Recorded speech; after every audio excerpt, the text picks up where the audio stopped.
BBC News at 5 o'clock. This is Catherine Cracknell. Talks on a post-Brexit trade deal between the UK and EU have been extended beyond today's deadline. Boris Johnson and the President of the European Commission, Ursula von der Leyen, said they would go the extra mile to try to reach an agreement, although Mr Johnson also said the UK should prepare for a no-deal situation. The former Tory leader, Lord Howard, says the EU always leaves things until the last moment. I wish we'd reached an agreement much earlier, and I think our government has been trying to reach an agreement for some time. This seems to be the way the EU negotiates, and since we are negotiating with the EU, there isn't a great deal we can do about it. The Welsh First Minister, Mark Drakeford, has warned that the country's NHS is in danger of becoming the national coronavirus service because of a rising number of COVID patients. His comments came after one health board said it was struggling to find enough beds for new patients. Nicola Smith reports. The health board that covers South East Wales warned yesterday that it was under significant pressure due to a very high number of COVID patients, which led to a queue of ambulances waiting outside. 73-year-old Ted Edwards was in one of them. His family told the BBC they were really concerned that he waited more than 19 hours following suspected sepsis or a stroke. The First Minister, Mark Drakeford, warned unless the trend in rising cases is reversed, Wales's hospitals will soon only be able to deal with coronavirus. The government says a further 144 people have died within 28 days of a positive COVID test, taking the total to 64,170. Separate figures show the number of people who've had COVID-19 mentioned on their death certificate has passed 80,000.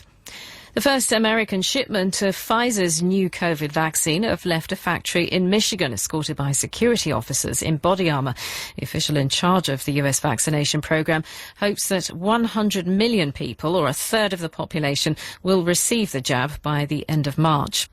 Detectives have arrested two teenagers in connection with the death of a schoolboy whose body was found near Boston in Lincolnshire. The pair, aged 19 and 14, were detained on suspicion of murder.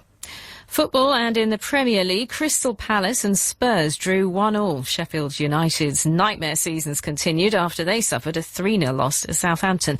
They've earned just 1 point from 12 games. The Sheffield United manager, Chris Wilder, says he's determined to keep going. I'm employed by the football club to get my head down and try and find an answer and try and find a solution, and to get my head down and dig in. And this football club, in that period when I was an apprentice, there was a lot of character building in there. So I'm going to have to use that qualities just as much as the players are. In the Scottish Premiership, Rangers extended their unbeaten run to 26 games after defeating Dundee United 2-1.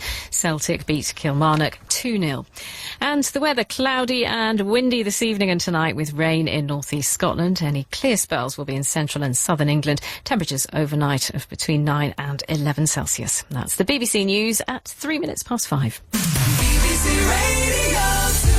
Now let's get a check on the travel situation. Here's Sally. Thank you, Catherine. Watch out on the Dornoch Bridge, part of the A9. Apparently the winds there are very strong, so if you're going to use it, be extra careful.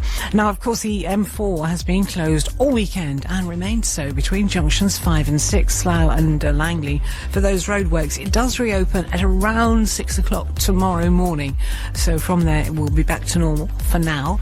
South of Pontypool in Wales, you'll find the A4042 closed northbound as you drive sort of past New in Griffithstown.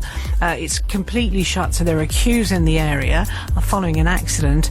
And in the Perriswood area of Swansea, the A4118 is still closed because of some flooding there. A13 in East London closed westbound at the junction of the North Circular Road. Long queues from Dagenham because of that. Don't forget on the M20, there's speed restrictions due to that testing of Operation Brock. There's restrictions eastbound from 8 through to 9, Maidstone and Ashford, and they're the usual long queues on the A303 through Stonehenge. It's particularly slow and congested on the eastbound side.